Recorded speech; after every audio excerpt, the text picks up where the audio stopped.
श्री शिव नमस्तुभ्यं, हर हर महादेव। कैसे हैं आप सब? देखिए, आज का यह वीडियो बहुत ही ज्यादा खास होने वाला है। कार्तिक मास का पवित्र महीना चल रहा है और कल 5 नवंबर को कार्तिक मास के कृष्ण पक्ष की अष्टमी तिथि है और इसी अष्टमी के दिन पुष्य नक्षत्र है। रविवार का दिन है और रवि पुष्य नक्षत्र का बहुत ही शुभ और दुर्लभ योग का निर्माण भी हो रहा है और साथ ही साथ सर्वार्थ सिद्धि योग भी है, यानी कि बहुत ही शुभ दिन है। और इस शुभ दिन पर आपको मात्र 3 में से एक उपाय करना है। देखो, आज के इस पूरे वीडियो में जो 3 उपाय हम आपको बताएंगे या आपको पुष्य नक्षत्र के दौरान भी आप कर सकते हैं और सर्वार्थ सिद्धि योग में भी उपाय कर सकते हैं। कल अहोई अष्टमी है और अहोई अष्टमी पर बच्चों के लिए जो माताएं अपने बच्चों को सुधारना चाहती हैं, जो माताएं अपने बच्चों पर तेज की वृद्धि करना चाहती हैं ताकि वह तेजस्वी बने, गुणकारी बने, सुखकारी बने, जीवन में किसी भी प्रकार की उनके जीवन में कष्ट ना आए, तो भी आपको उपाय करना है। आज के इस पूरे वीडियो में जो 3 उपाय बताएंगे, सबसे पहला जो उपाय होगा वो 41 यानी कि 41 चने की दाल का महाउपाय होने वाला है। यानी कि 41 चने की दाल वाला महाउपाय होने वाला है, जो कि आपको कल रविवार की अष्टमी पर करना है। दूसरा जो उपाय होगा वो सूर्यदेव को विशेष अर्घ्य देना है। मात्र 3 चीज डाल करके देखो, कल पुष्य नक्षत्र है और पुष्य नक्षत्र में विशेषकर 3 चीज डाल करके सूर्यदेव को अर्घ्य देना है और आपका भाग्य चमक उठेगा। देखो, तीसरा जो उपाय होगा वो मात्र आपको बेलपत्र और घी से मात्र 1 बूंद घी से आपको करना है, जो कि अहोई अष्टमी पर अपने बच्चों के लिए किया जाता है, जो कि माताएं अपने बच्चों के जीवन को सुखी बनाने के लिए करेंगे। तो आज के इस पूरे वीडियो में 3 बहुत ही प्यारे से उपाय के बारे में बात करेंगे।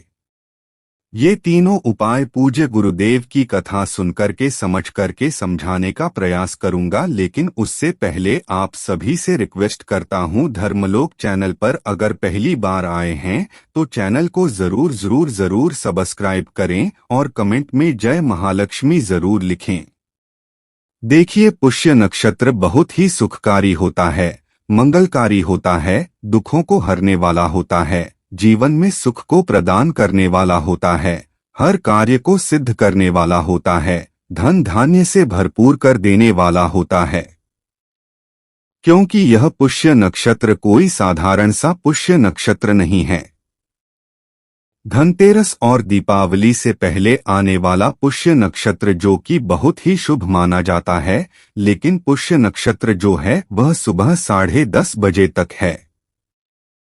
तो आप जो भी उपाय करना चाहते हैं आप भले दिन भर में कभी भी कर सकते हैं, क्योंकि कल तो अष्टमी तिथि भी है, लेकिन हो सके तो आप पुष्य नक्षत्र में करें। अगर पुष्य नक्षत्र में किसी कारणवश नहीं कर पाते हैं तो आप बाद में भी ये उपाय कर सकते हैं। देखो, सबसे पहला उपाय रवि पुष्य नक्षत्र का शुभ योग है और आपको पहला उपाय 41 पोटी व चने की दाल का महाउपाय करना है। देखो, आपको क्या करना है। आपके घर में 1 कटोरी लेना और कटोरी के अंदर जल या तो कच्चा दूध हो तो कच्चा दूध ले लें, जल हो तो जल ले लें और थोड़ा सा लेना जल और कच्चा दूध, और उसके बाद आपको 41 कोटी वन चने की दाल आपको उस जल के पात्र के अंदर अर्पित कर देनी है। देखो, ये उपाय विशेषकर तब होता है जब पुष्य नक्षत्र रविवार के दिन पड़ता है, जब पुष्य नक्षत्र गुरुवार के दिन पड़ता है, जब अष्टमी तिथि रविवार के दिन पड़ती है, जब अष्टमी तिथि गुरुवार के दिन पड़ती है, तब ये उपाय होता है। बहुत ही सुखकारी उपाय है। करना क्या है? चने की दाल आपने डाल दी, साथ में लेना है तांबे के पात्र के अंदर जल। ये दोनों सामग्री लेके आपको जाना है भगवान शिव के मंदिर में। अब देखो, एक एक चने की दाल आपको निकालना है और भगवान शिव के शिवलिंग पर आपको अर्पित करना है एक एक चने की दाल।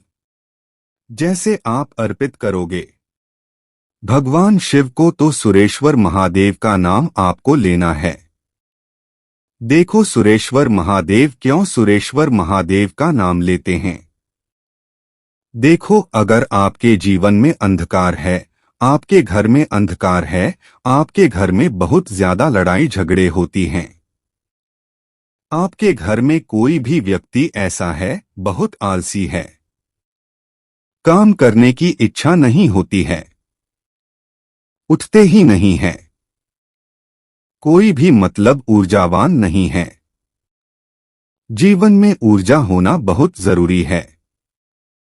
जीवन में किसी भी कार्य के प्रति समर्पण होना बहुत जरूरी है। यदि आपके घर में आपके जो बच्चे हैं वो अच्छे से बात नहीं करते, ढंग से चलते नहीं हैं, जीवन में बहुत उदासी है, कब क्या कर रहे हैं समझ नहीं आ रहा है, तो ऐसे व्यक्तियों को, ऐसे घर वालों को ये उपाय करना चाहिए। वो माताएं भी ये उपाय कर सकती हैं।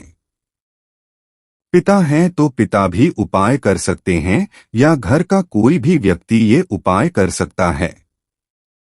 मात्र 41 चने की दाल आपको सुरेश्वर महादेव के नाम से अर्पित करना है। देखो, अगर 41 चने की दाल नहीं ले सकते हो ना, तो 7 चने की दाल भी ले सकते हो सेवन, लेकिन 41 लेते हैं तो सबसे ज्यादा होता है। चने की दाल खंडित नहीं होनी चाहिए। एक करते हुए सुरेश्वर महादेव का स्मरण करते हुए भगवान शिव के शिवलिंग पर आपको अर्पित कर देनी है। अब आपको क्या करना है? जो तांबे का पात्र है उसके अंदर जल भरा हुआ है। अब इस तांबे के पात्र का जो जल है भगवान शिव के शिवलिंग पर श्री शिवाय नमस्तुभ्यं का जाप करते हुए आपको अर्पित कर देना है। बस इतना सा उपाय करना है। आपके घर की जो भी परेशानियां हैं वह आपको महादेव से बोलना है। देखो, पुष्य नक्षत्र के दिन चने की दाल आप चढ़ा रहे हैं। चने की दाल का रंग होता है स्वर्ण सा और पुष्य नक्षत्र भी होता है स्वर्ण सा। तो देखो कितना बहुत ही शुभ योग बन रहा है, क्योंकि रविवार का दिन और रवि और ऊपर से ऊपर रविवार का दिन है और वह भी अष्टमी तिथि है। आप यह उपाय करें, धन संबंधित परेशानियों को दूर करने के लिए करें। जो भी जीवन में परेशानी आ रही है उनको दूर करने के लिए आप ये उपाय कर सकते हैं। यह हो गया पहला उपाय। अब हम बात करते हैं दूसरे विशेष उपाय की। सूर्य देव को 3 चीज दे करके आपको अर्घ्य देना है। पुष्य नक्षत्र है रविवार का, और सूर्य देव को जो भी 3 चीज डाल करके अर्घ्य देता है ना, उसका भाग्य चमक जाता है, उसकी किस्मत चमक जाती है। बहुत ही प्यारा सा उपाय करके जरूर देखना। तांबे का पात्र लेना, उसके अंदर जल लेना। देखो, वैसे तो रविवार के दिन कई लोग, बहुत सारे लोग सूर्य देव को अर्घ्य देते हैं, क्योंकि रविवार का दिन भगवान सूर्य को समर्पित होता है और रविवार के दिन को रोज नहीं दे सकते, तो रविवार का विशेष दिन होता है जिस दिन सूर्य देव को अर्घ्य देना ही चाहिए। क्योंकि सूर्य देव प्रत्यक्ष देवता हैं, जो हमारी आंखों से हम उन्हें निहार सकते हैं। हो सके तो आज के दिन लाल या तो पीले रंग के कपड़े आपको पहनना है। अब आपको क्या करना है, इसमें 3 चीज विशेषकर क्या डालनी है पहले ही समझ लो। 3 चने की दाल आपको डालनी है, या तो 7 चने की दाल आप इसके अंदर डालेंगे। उसके साथ में आपको डालना है गुड़, गुड़ का 1 टुकड़ा डालेंगे, और साथ में डालना है काले तिल। यह तीन विशेष चीजें होती हैं जो कि आज के दिन आप सूर्य देव के अर्घ्य के लोटे में डाल देंगे। काले तिल जो होते हैं वह कर्जों से मुक्ति कराते हैं। कार्तिक का पवित्र महीना चल रहा है और काले तिल भगवान विष्णु को बहुत ज्यादा प्रिय हैं और इसीलिए काले तिल का उपयोग हम करते हैं। पुष्य नक्षत्र का शुभ दिन है, इसीलिए 3 चने की दाल स्वर्ण नहीं डाल सकते।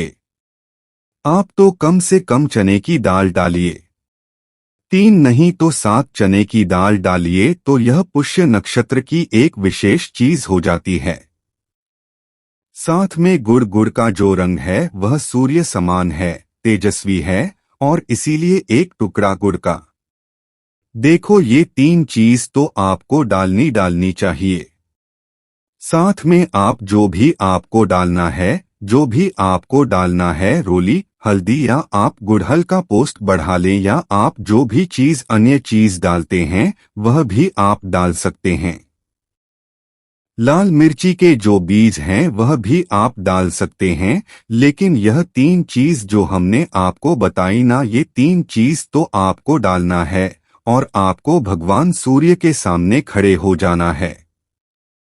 भगवान सूर्य को प्रणाम करना है। 12 नाम मंत्र का जाप करना है।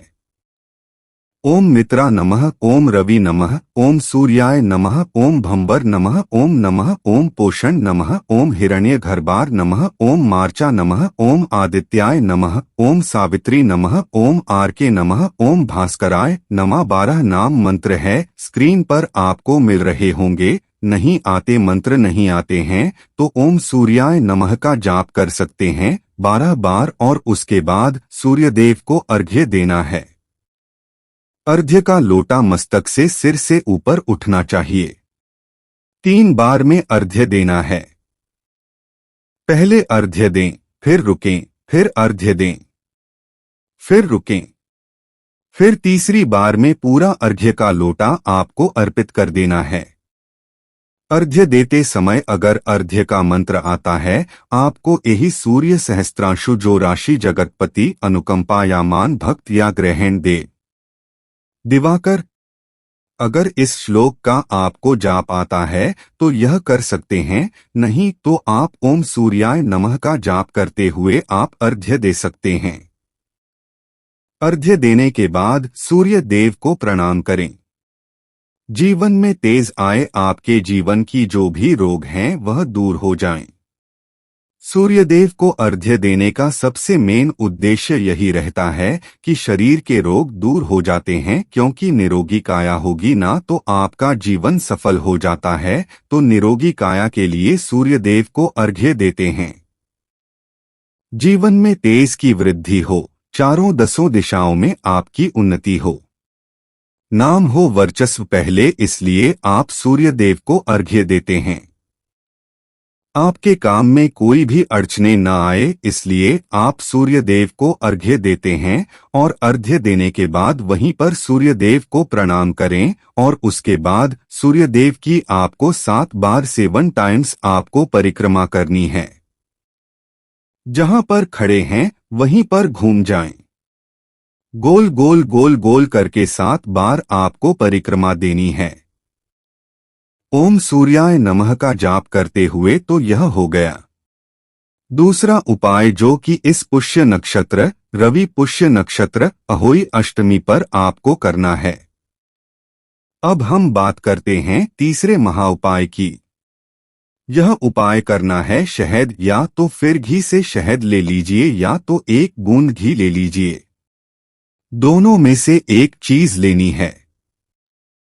अहोई अष्टमी पर यह उपाय किया जाता है। कौन करता है? माताएं करती हैं अपनी संतानों के लिए। अगर आपकी संतान गलत मार्ग पर जा रही है तो आप ये उपाय करेंगे।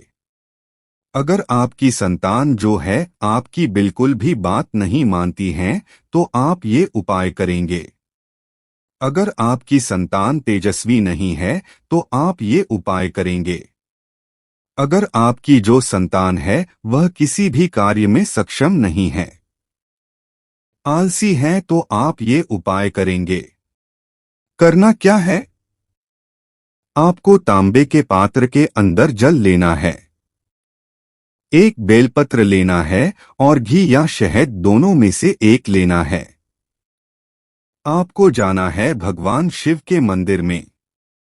देखो अब आपको क्या करना है। जिसे भगवान शिव के मंदिर में गए, आपको बेलपत्र की जो तीन पत्ती जो चिकने वाली साइड ना ऊपर वाली पत्ती पर शहद या घी जो भी लाए हैं, आप उससे आपको ओम लिखना है, ओम का चिन्ह बना देना है। ठीक है। और इधर माता पार्वती के नाम की टीकी लगाना है और इस साइड भगवान गणेश और रिद्धि सिद्धि का आप स्मरण करें और टीके लगा दें। अब ये जो बेलपत्र है भगवान शिव के शिवलिंग पर आपको अर्पित करना है। आपकी संतान सुखी बने, संपन्न बने। आपके संतान के जीवन में जो भी कष्ट आ रहे हैं, परेशानियां आ रही हैं, वो दूर हो जाएं। अगर आपकी संतान बात नहीं मानती है, जो भी आपकी इच्छा है, जो भी कामना है, वो बोल करके ये एक बेलपत्र भगवान शिव के शिवलिंग पर आपको अर्पित कर देना है। अहोई अष्टमी पर रविवार का दिन भी है और शहद और घी का तो उपाय आपको करना ही चाहिए जैसे आपने अर्पित करा। उसके बाद जो तांबे का पात्र है उसका जो जल है, भगवान शिव के शिवलिंग पर श्री शिवाय नमस्तुभ्यं का जाप करते हुए आपको अर्पित कर देना है और यह सुंदर सा उपाय करना है। कार्तिक मास का पवित्र महीना, पुष्य नक्षत्र का शुभ दिन, रविवार का शुभ योग, रवि पुष्य नक्षत्र, अहोई अष्टमी और ये सुंदर से उपाय आपको करना है। अगर आपको कुछ भी चीज समझ में ना आए तो एक बार कमेंट में पूछ लेना। सर्वार्थ सिद्धि योग भी है, जरूर इन उपायों को करना। ये जो उपाय आप सुबह से लेकर रात्रि तक कर सकते हैं, बस सूर्यदेव को अर्घ्य देने वाला उपाय रात्रि में नहीं किया जाता।